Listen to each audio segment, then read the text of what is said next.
Bonjour Chantal, Bonjour. moi c'est Omar, on s'est parlé au Enchantée. téléphone. On s'est parlé comme quoi que vous vouliez en fait découvrir votre pays de naissance, C'est exact. votre pays natal, qui est la Chine. Exact.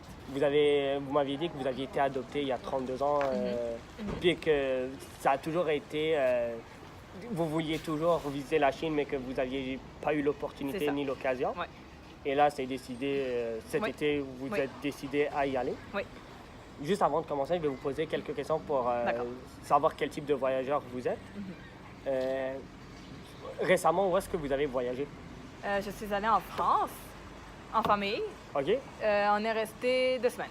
2 semaines, Oui. puis c'était agréable. Quand même, oui. OK? Puis qu'est-ce que vous avez le plus aimé de votre voyage en France? Visiter les monuments historiques. C'était pas mal ça le gros du voyage. OK? Puis qu'est-ce que vous avez moins aimé? Transport. Le transport. Ouais.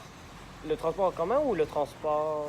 Le transport en commun parce que je ne savais pas comment ça fonctionnait. OK? Donc, il fallait que je trouve comment ça marche pour ensuite l'utiliser. OK. Ouais. Si on vous aurait expliqué, j'imagine que ça aurait été plus simple pour vous. Ouais. Si on vous l'avait expliqué Ouais. dès le début. Ouais. Puis, quel type... est-ce que vous avez déjà fait des voyages autres? Vous avez déjà fait des voyages organisés ou des croisières, voyages Non, backpack? non. Ou ça a toujours été avec votre famille? Toujours en famille. OK. ouais. Puis c'est qui organisait le voyage? C'était moi. OK? Oui. Puis vous l'organisez comment? Genre, vous achetez juste des billets? J'achetais les billets, je me rendais là-bas, puis ensuite, j'ai réservé l'hôtel, évidemment. Puis, c'était pas mal ça. Puis après, j'y allais. Je savais quel monument je voulais visiter. Puis OK. après, c'était à moi de trouver comment m'y rendre. OK. Ouais. OK. Donc, OK. Fait que si je comprends bien. Puis, qu'est-ce que vous aimez mieux? Moi, c'est bien évidemment les transports. Oui. Il y a autre chose ou c'est juste Non, c'est ça le hic. le hic du voyage? Mhm. OK. Puis, vous comptiez voyager toute seule en Pour famille? aller en Chine, Pour oui, aller en cette Chine. fois-ci, j'y vais toute seule. Toute seule? Oui. OK. Puis, vous parlez le mandarin ou juste l'anglais? Anglais et mandarin, les deux. OK. Donc, vous avez quand même appris votre langue, même si vous Ouais. n'êtes jamais allé. Oui. OK. Pour ce qui est du voyage, je vais vous proposer certains itinéraires, OK. dépendamment de ce que vous appréciez mieux ou moins. Mhm.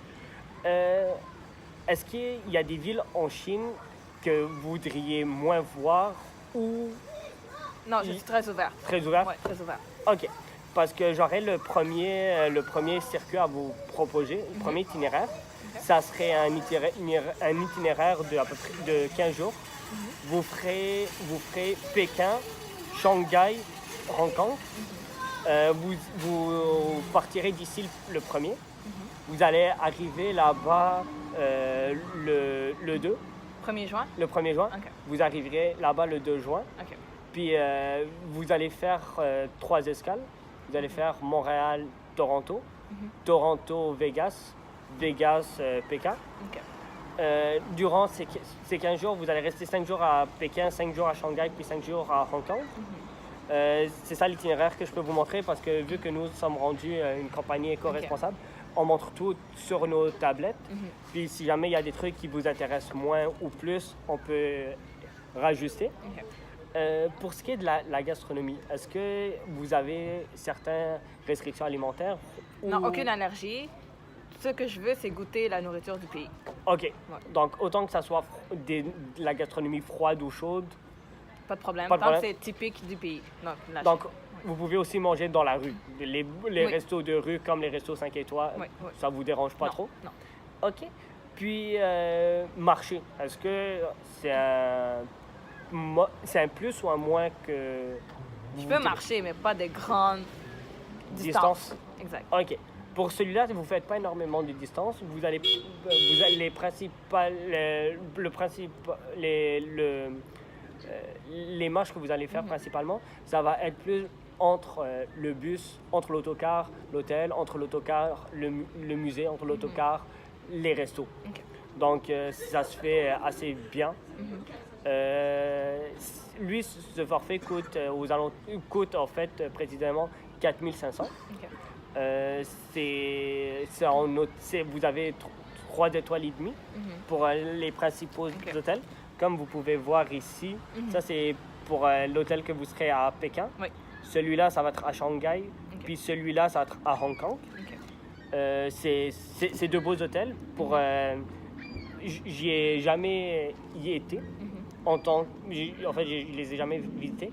Mais mes clients qui ont fait ce circuit m'ont donné de commentaires assez positifs sur l'hôtel. Sinon, ce que j'aurais pour une deuxième option, ça serait un circuit des villes moins connues de Chine. Vous allez débarquer évidemment à Pékin, parce que ça reste une ville très importante dans le Tibet. Ensuite, vous allez visiter Xi'an, Chongqing, Chengdu. Désolé pour la prononciation. Il n'y a pas de problème. Et finalement, la dernière ville que vous allez visiter, c'est Macao. C'est à côté de Hong Kong. Ce circuit, il est 4250. OK. Ce qui est génial avec ce circuit-là, c'est que c'est un circuit de 16 jours. Pour ce qui est des escales, c'est les mêmes. C'est la même compagnie OK. d'avion. Les hôtels sont mieux cotés. OK. Puis, c'est un circuit que les gens ils connaissent moins. Parce que ce n'est pas les villes principales qu'on connaît. Donc, souvent, les gens se demandent comme les villes ne sont pas connues, est-ce qu'ils valent la peine de découvrir? Oui. Parce que ce qui est génial, c'est que vous voyez moins de personnes. Donc, vous allez moins avoir... Je ne sais pas si, quand vous voyagez, vous aimez l'achalandage des touristes, avoir beaucoup de touristes. Non. J'imagine que non, avec votre voyage en France, il y avait quand même pas Ouais. mal de touristes dans Ouais. les transports en commun. Ouais. Ce circuit, il y en a moins, parce que les gens, ils le connaissent moins. Puis, c'est pas un circuit très populaire. Par contre, pour découvrir les origines de la Chine ou vos origines, Ouais. c'est génial. T'apprends mieux. Ouais. Sinon, le dernier forfait que je pourrais vous proposer, ça c'est un méchant gros circuit. Vous faites en fait la quasi-totalité de la Chine. C'est un voyage de 24 jours. OK. C'est 10 000 $ le voyage. Sauf que c'est un voyage un peu au-dessus de la coche normale, parce qu'on visite presque la totalité des villes. Ouais. Et en plus, on voit puis on découvre la culture du pays. On va pas juste, par exemple, juste visiter la muraille de Chine, on la regarde, on fait waouh, belle muraille de Chine, puis on revient. On parle avec les gens. Ils nous racontent leur histoire. Il y a souvent là-bas plusieurs guides qui ont tous de l'expérience, puis ils t'expliquent le pourquoi on a tel monument, pourquoi on a tel type de restaurant. Puis ce qu'on mange, c'est au top. T'sais, on mange de tout. C'est sûr que les gens se disent « Ah, 10 000, c'est sûr que je mange dans des restos 5 étoiles. » Mais non, vous mangez autant dans des restos de rue. Parce que souvent, on se dit « Mais le resto de rue, est-ce que c'est de la bonne gastronomie? Puis est-ce qu'on ne va pas tomber malade? » C'est vrai qu'il y a certaines personnes qui ont certaines intolérances ou ils ne savent pas. C'est pas comme ici où est-ce que la nourriture est contrôlée, réglementée. Le meilleur conseil que je peux vous donner, c'est manger toujours chaud. Parce que si le plat est chaud, c'est impossible qu'il soit cru ou qu'il soit pas bien préparé. Puis aussi, quand il est chaud, tu le goûtes. Tu sais qu'il est pas bon. Si tu manges un truc et il est pas bon, tu vas le sentir tout de suite. Alors qu'un truc froid, c'est un peu plus difficile. Pour ce qui est du passeport, j'imagine que votre passeport est en règle. Oui. Vous savez que vous devez l'avoir au moins 6 mois après le retour. Valide. Oui, c'est bon. Puis, petit conseil, de garder vos effets personnels, votre argent, votre passeport et vos cartes à l'hôtel. OK. Quand vous changez d'hôtel, quand vous allez à l'hôtel, vous pouvez demander qu'ils vous gardent vos affaires, vos objets de valeur dans un coffre de sûreté. OK. Puis l'avantage, c'est que même si l'hôtel brûle ou qu'il y a un incident, vos informations personnelles sont protégées. Puis ils vous le garantissent. Donc, il n'y a aucune faille. C'est impossible. Sinon, vous avez des questions par rapport à ce circuit? Non, c'est pas mal clair, là. OK. Donc, j'imagine que vous voulez lâcher maintenant. Ben, moi, j'irais plus avec l'option 2. L'option pour 2? respecter le budget, puis aussi pour avoir une meilleure insertion en visitant des plus petites villes. C'est sûr que là, il y aura un meilleur contact avec les gens qui y habitent. Donc, l'immersion sera meilleure. Puis, vous savez ce qui est vraiment génial, parce que j'ai oublié de vous le dire, mais là, je vois dans le client-là, il est écrit en caractère petit, mais c'est juste pour des clients qui en valent la peine. Oui. Vous allez recevoir un petit cadeau à l'hôtel. OK. C'est une valeur de 50-100 $. En fait, on ne sait pas trop c'est quoi à l'avance, mais c'est souvent une bouteille. OK.